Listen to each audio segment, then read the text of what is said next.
بسم اللہ الرحمن الرحیم۔ عزیز طلباء، امید ہے آپ خیریت سے ہوں گے۔ آج نیا لیکچر ہم شروع کرنے والے ہیں اور جو شعری یا غزلیات جو ہے وہاں سے ہم نے آج کا لیکچر سٹارٹ کرنا ہے، لہٰذا آپ اپنی بک نکال لیں اور اس میں میر تقی میر کی حالت زندگی آج پڑھیں گے۔ اس پر ایک تنقیدی نوٹ ہم نے لکھنا ہے، لہٰذا آپ کی توجہ تھوڑی سی درکار ہوگی۔ ہم نے یہاں پہ وائٹ بورڈ پہ آپ کے لیے مختصر سا خاکہ میر تقی میر کا لکھا ہوا ہے۔ اس کی تاریخی ولادت یعنی تاریخ پیدائش، تاریخ وفات 1724 اس کی تاریخ ولادت ہے اور 1810 اس کی تاریخ وفات ہے۔ ادبی حیثیت ایک غزل گو شاعر کی حیثیت ہے اس کی جو مشہور یا چیدہ تصانیف ہے ذکر میر، خواب و خیال، دریائے عشق وغیرہ۔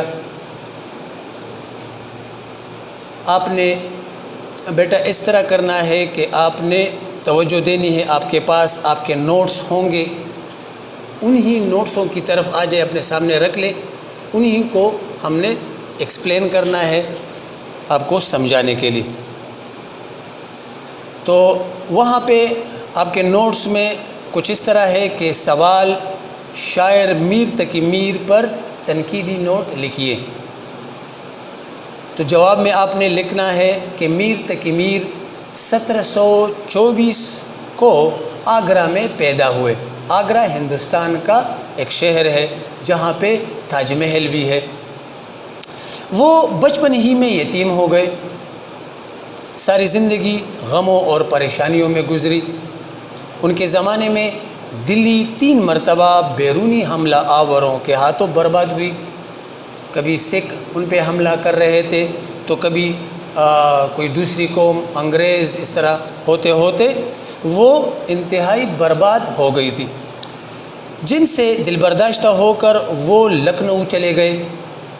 میر کو خدائے سخن کہا جاتا ہے۔ خدا سخن سے مراد یعنی ایسے تخلیقی شعر اس نے لکھے ہیں، اس نے ایسے شعروں کی تخلیق کی ہے، لہٰذا اس کو اس شعروں کے حوالے سے خدائے سخن کہا کرتے ہیں۔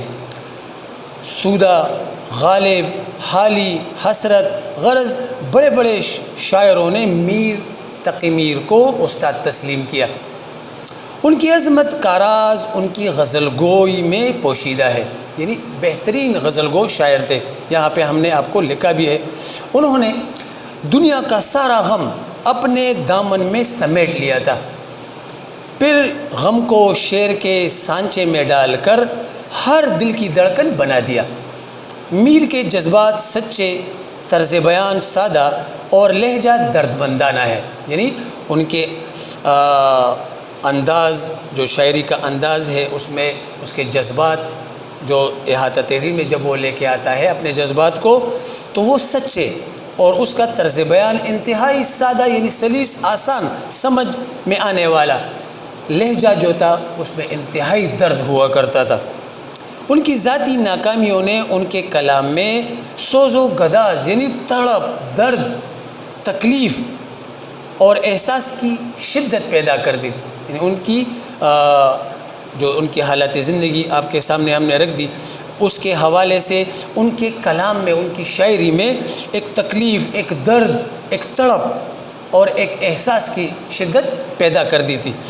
پھر میر تقی میر 1810 کو فوت ہو گئے، اس جہان فانی سے کوچ فرما گئے۔ تو امید ہے عزیز طلباء آپ نے اس کو توجہ دی ہوگی۔ آپ کا یہی ہوم ورک بھی ہے، میر تقی میر پر تنقیدی نوٹ لکھیے۔ آپ کے پاس آپ کے نوٹس ہیں، لہٰذا اس سے آپ مدد لے سکتے ہو۔ آپ نے خوش خط خوبصورت لکھ کر اس سے ایک تصویر نکال کر واٹس ایپ گروپ میں شیئر کر لیں، تاکہ اگر اس میں کوئی کمی، کوئی خامی ہو تو وہ ہم پورا کر لیں۔ اپنا بہت سارا خیال رکھیے گا۔ والسلام۔ وانفعنا بما علمتنا وعلمنا ما ينفعنا وزدنا علما.